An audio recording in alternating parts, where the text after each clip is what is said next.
Hi, Colson. I hope you're doing well. I'm wondering what the Arizona Fall League proved to you and what was the feedback from the organization about your time there? Yeah, how's it going? It was good. I mean, I really enjoyed going back to the fall league. I felt like a veteran there, a little more mature there, just because I was there last year too, and um, being in AAA. I mean, I feel like definitely helped going there because I feel like there was a lot of younger pitchers and things like that. So I felt like it kind of helped me get back to who I was of being disciplined at the plate with being passive, but also aggressive at the same time. But the club was really happy with what I did there. They were really happy with my last 4 to 6 weeks and, during the regular season, and then they were also really happy with me going to the fall league and proving, not really proving, just kind of showing what I can, what I can do, pretty much. I know it was probably not a disappointing kind of my year, but I mean, everybody goes through struggles and things like that. So it was a really cool experience to um, fail, I feel like, and then also kind of find yourself again in the last 4 to 6 weeks and then into the fall league. People say that you uh, winners learn most from failure.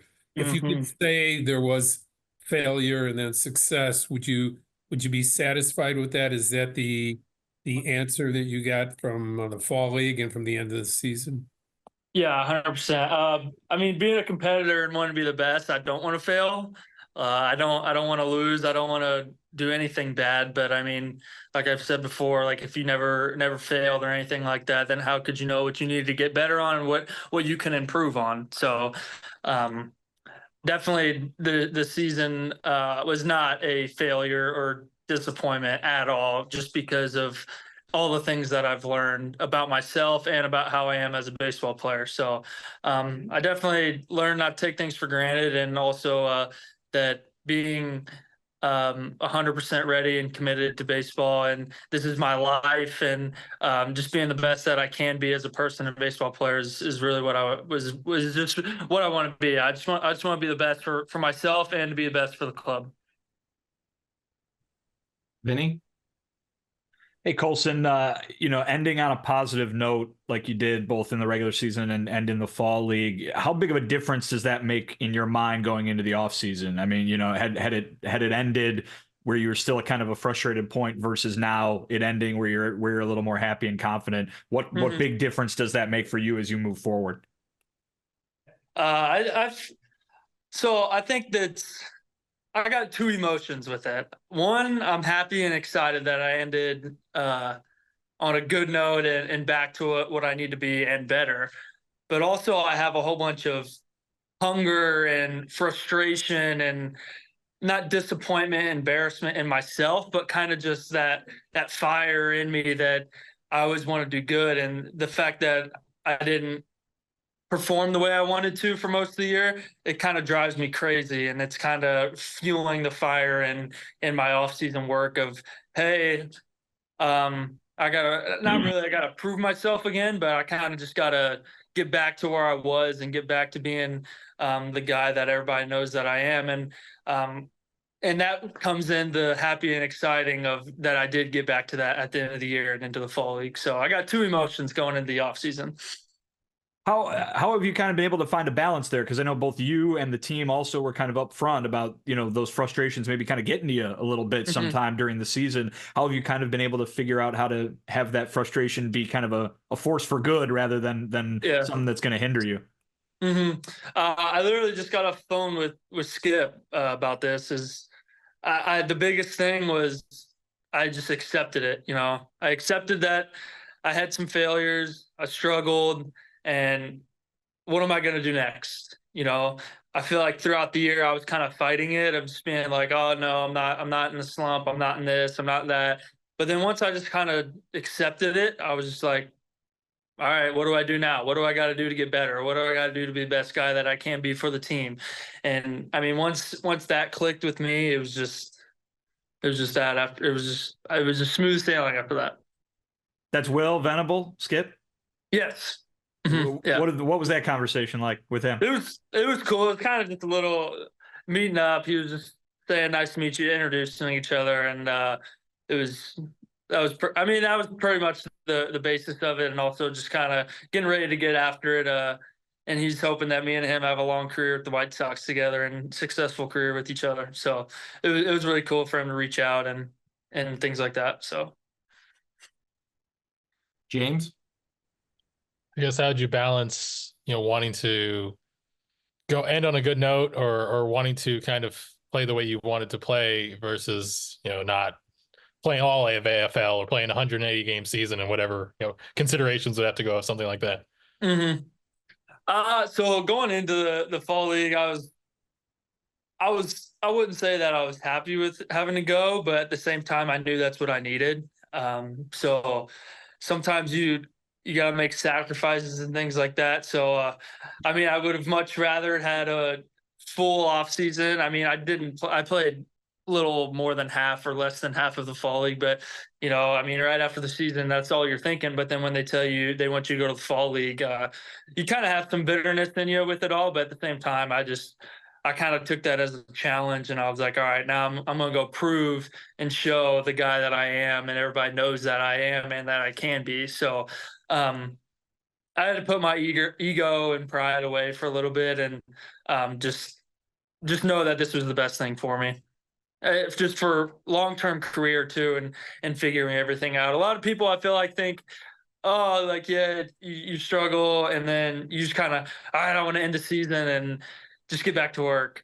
But at the same time, now that I've been through that, I had those feelings about it, but then now that I ended up the way that I did and I found it, I feel like it was for the best for me to keep playing and grind through it. I believe you talked about it in other interviews, but did you feel like you were chasing power or pull happy a little bit earlier in the season? And how does that compare to how you felt you were at the plate to end the year? Mm-hmm. Yeah, 100%.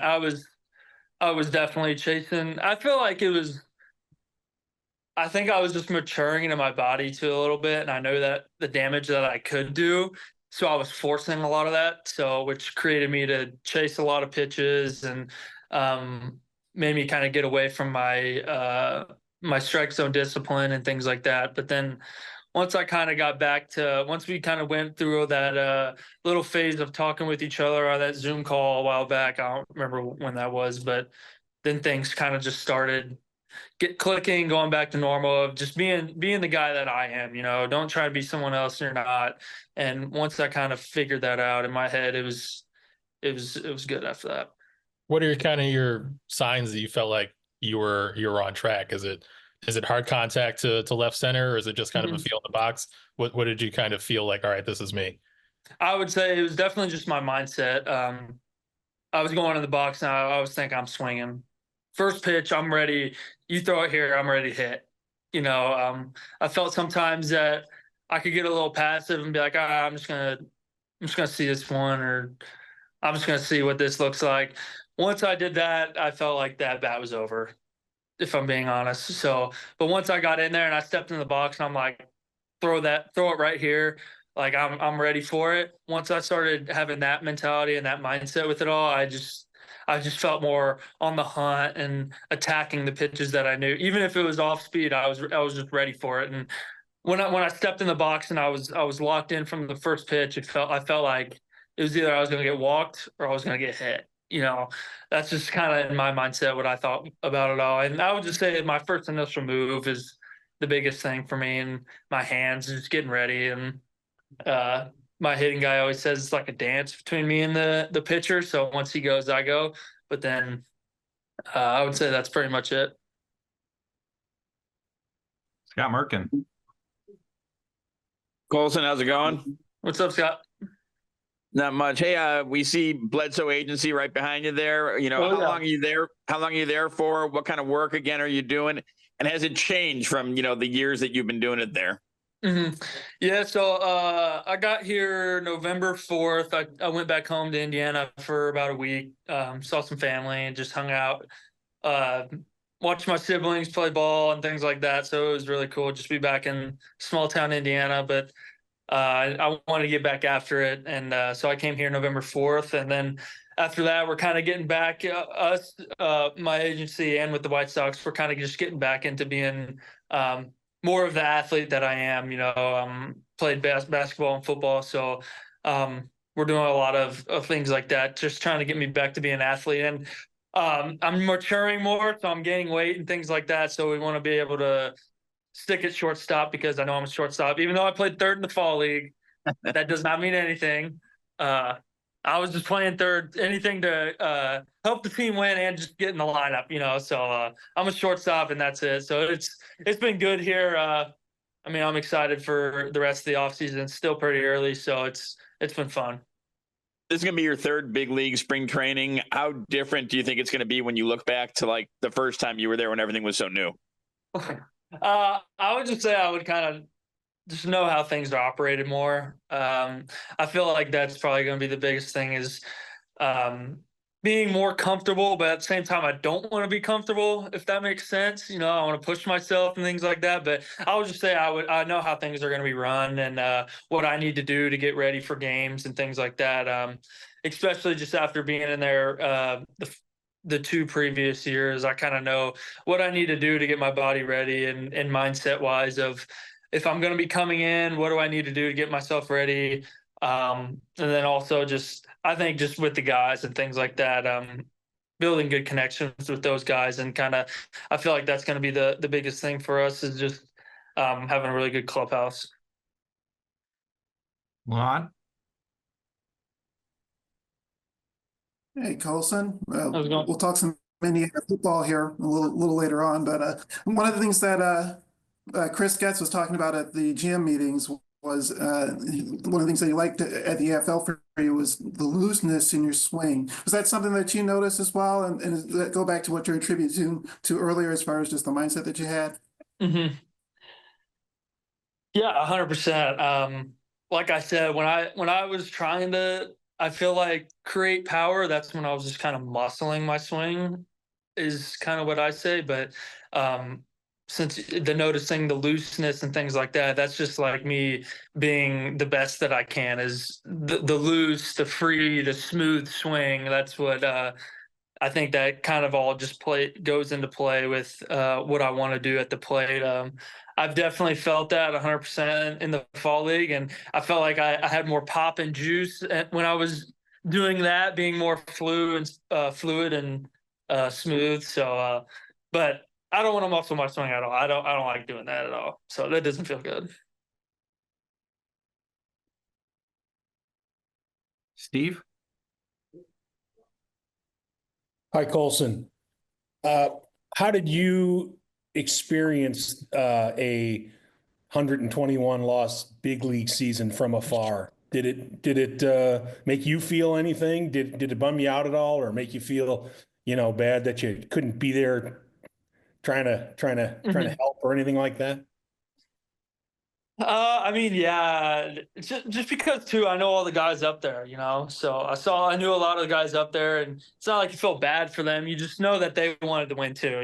They want to do the best. They want their club to win. They want to do all, they want to do all that stuff. So, yeah, it was very heartbreaking and things like that and upsetting to notice all that. But also at the same time, it's just like, all right, we just got punched in the mouth. What are we going to do about it next? So I feel like that kind of gives us a little motivation, a little added motivation to turn things around, So, we're getting a lot of really good pieces with coaching staff, and we have a lot of really good pieces in players too. So I just feel like it's a collective group of things that need to start clicking. And I feel like sooner or later it'll come around. So, from my end, yeah, it really sucked to see all that stuff. And, and I feel like now everyone, they just think that that's what you have on your forehead is that loss of a season on you and things like that. But, okay, you want to have that on my head? All right, let's show you different, let's show us what you can be and what we can do next. So I feel like it's a lot of motivation. So Did you kind of feel, shoulder. sorry, did you kind of feel, part of it? Did you feel connected to it? And how do you think you would have been at going through something like that, just temperamentally, rough season? Yeah, 100%. I feel like I feel what they felt just because we're a group, we're a collective group. as an organization. So I felt like everybody felt the same thing.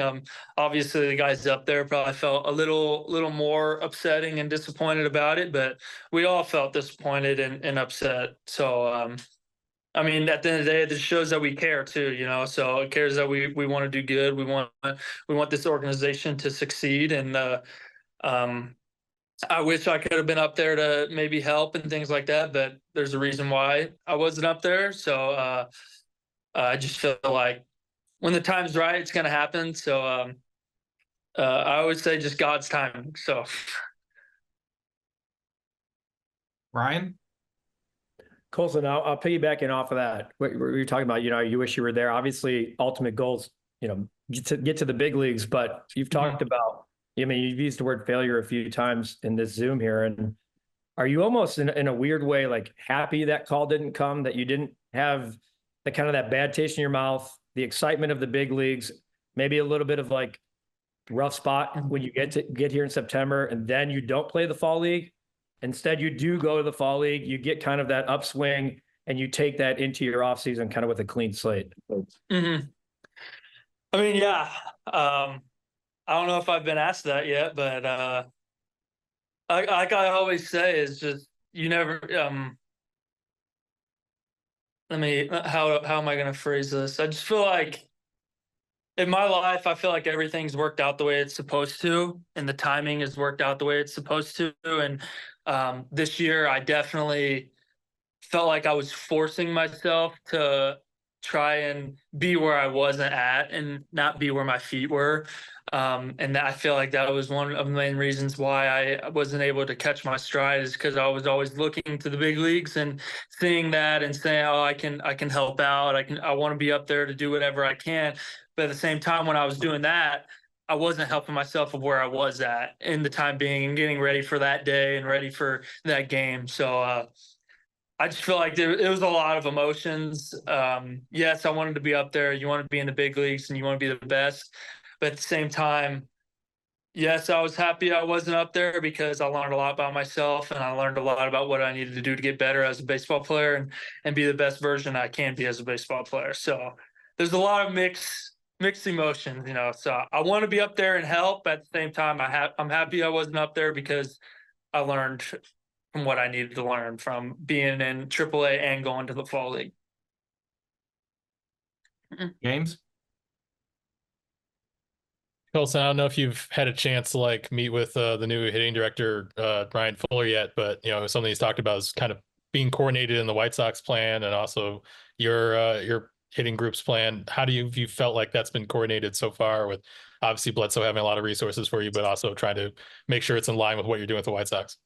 Yeah, I haven't talked much with them, with the new guy yet, but I had a pretty good relationship with some of the other guys with the White Sox, with all of the hitting coaches throughout the levels, and we're all pretty much on the same page with everything. So, like I said, we were on that Zoom call back in late August, I think, and I mean we've just been kind of building off of that and learning from what the game teaches me, pretty much, you know, because that's the best teacher is the game. So that's pretty much the only thing we've been working on, is just whatever happens during the game, just build off that and think just little things to critique, because you can always get better.